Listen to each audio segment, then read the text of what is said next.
সূরা মুলকের 2 নম্বর আয়াতে বলছেন আল্লাযী খালাকাল মাউতা ওয়াল হায়াতা লিয়াবলুয়াকুম আইয়ুকুম আহসানু আমালা।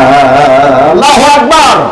আল্লাহ রাব্বুল আলামিন বলছেন মানুষকে আমি আল্লাহ দায়িত্ব দিয়েছি, আল্লাযী খালাকাল মাউতা ওয়াল হায়াত, মানুষের জীবনের শুরু থেকে মৃত্যু পর্যন্ত যে সময়টা দিয়েছি, মৃত্যু এবং হায়াত, এই হায়াত আর মৌতের মাঝামাঝি যে সময়টা দিয়েছি, এই সময়টা যেন তারা কখনো আমার দিন প্রতিষ্ঠা, আমার দিন যারা চায় না, ইসলাম যারা চায় না, তাদের কাছে যেন গিয়ে তারা ব্যবহার না করে, ব্যয় না করে। তারা যদি আমার দিন প্রতিষ্ঠার কাজ করে, আমি রব্বুল আলামিন কিয়ামতের দিন সবচেয়ে সেরা জান্নাত, জান্নাতুন ফিরদাউসি নুজুলা। আল্লাহু আকবার। আমি আল্লাহ রাব্বুল আলামিন তাদেরকে জান্নাতুল ফিরদাউস দান করে দেব।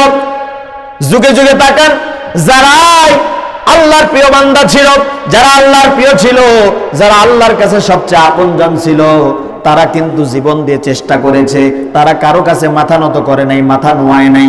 তারা জীবনের সবকিছু ব্যয় করে, সবকিছু কুরবানি করে আল্লাহর দিন প্রতিষ্ঠার চেষ্টা করেছে। আমরা আমাদের দায়িত্ব বুঝি না, যার কারণে আমরা নামাজ পড়েও মজা পাই না, রোজা রেখেও মজা পাই না, কোনো কিছুতে মজা পাই না, কারণ আমরা আমাদের দায়িত্বই বুঝি না। ঠিক কিনা কোন? আমাদের দায়িত্বটা কি এ ব্যাপারে আমরা আমাদের সচেতনতা, আমাদের জ্ঞান আমরা হারিয়ে ফেলেছি। রব্বুল আলামিন কিয়ামতের পূর্বে এই দুনিয়াটা আর এরকম থাকবে না। হাদিসে বিশ্বনবী বলেছেন কিয়ামতের পূর্বে এই দুনিয়াটা আবার সে আগের মতো হবে।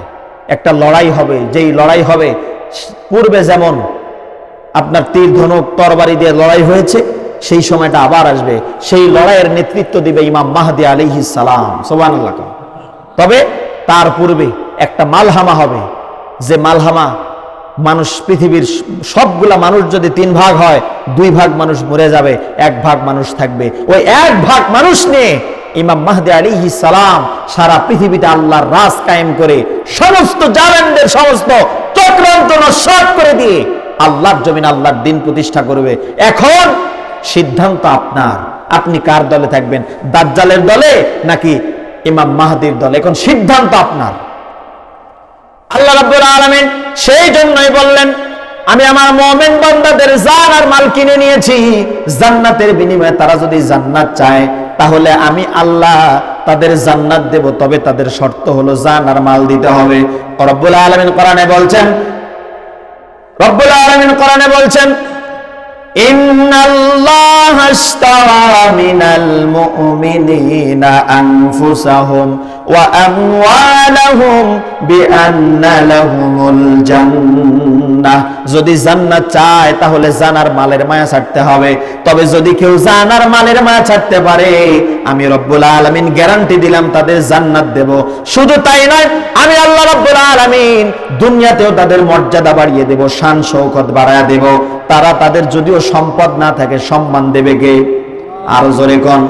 এই দুনিয়াতে আলেম ওলামাদের চেয়ে সম্পদ ওয়ালা মানুষ আছে না নাই? আরো জোরে কোন?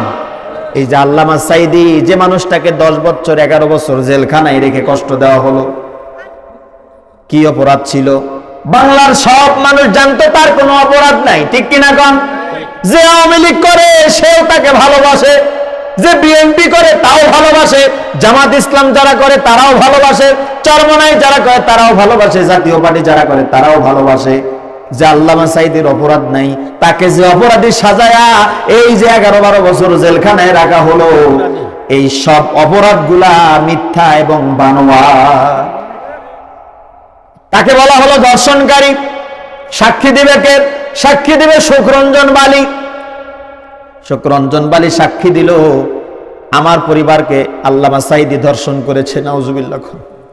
সুখরঞ্জন বালী সাক্ষী দিল, সাক্ষী অনুযায়ী রায় হয়ে গেল ফাঁসির রায়। বাংলার মানুষ তা মেনে নিল না, মেনে নিয়ে রাস্তায় নামলো। জালেম শাসক গুলি করে 1-2 জন নয়, 150 মানুষকে গুলি করে দুনিয়া থেকে বিদায় করে দিল।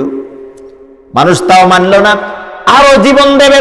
বাংলার ঘরে ঘরে আওয়াজ উঠে গেল, সাইদির কিছু হলে জ্বলবে আগুন। এই সম্মান কিন্তু টাকা দিয়ে কেনে নাই সাইদি। ঠিক কিনা কোন?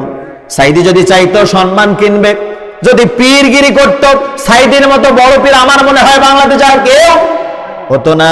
তিনি যদি চাইতো তিনি মন্ত্রী হবে, এমপি হবে, তিনি যদি চাইতো তিনি রাষ্ট্রপতি হবে। এই অফারগুলো তাকে গিয়ে দেওয়া হয়েছে। সত্য কথা, মিথ্যা নয়। সাইদির সাথে যারা কারাগারে থেকেছে তারাই বলেছে আল্লামা সাইদিকে সব রকম প্রস্তাব দেওয়া হয়েছে।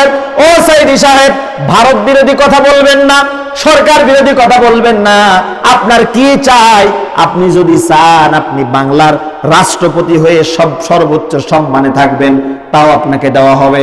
আর যদি আপনি চান যে না আমি বাংলাদেশে থাকবো না, পৃথিবীর সবচেয়ে উন্নত রাষ্ট্রে গিয়ে সবচেয়ে সুখে থাকবো, তাও আপনাকে দেওয়া হবে। তবে শর্ত হলো ভারত বিরোধী কথা, বাংলা সরকার বিরোধী কথা বলা যাবে না, আল্লাহর কোরআন প্রতিষ্ঠার কথা বলা যাবে না। এই শর্ত যদি মানেন সাইদি সাহেব আপনি যা চান তাই দেওয়া হবে। আল্লাহর কসম করে বলছে এই প্রস্তাবগুলো ছিল আমার বানানো কথা নয়। সাইদি বলে দিয়েছে সুখ, শান্তি, হায়াত, মৌত একমাত্র সবকিছুর মালিককে, আল্লাহকে। তাকে সবাই ভালোবাসতো। তিনি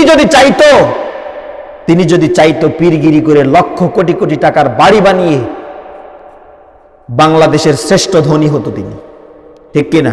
কারণ তার ময়দানটা ছিল ফুলে ভরা। এই ফুলে ভরা ময়দানকে তিনি পায়ে ফেলে একটা কাঁটাযুক্ত ময়দান তিনি বেছে নিয়েছেন। একমাত্র উদ্দেশ্য আল্লাহর জমিন, আল্লাহর দ্বীন প্রতিষ্ঠা করা আর পরকালে আল্লাহর জান্নাত পাওয়া।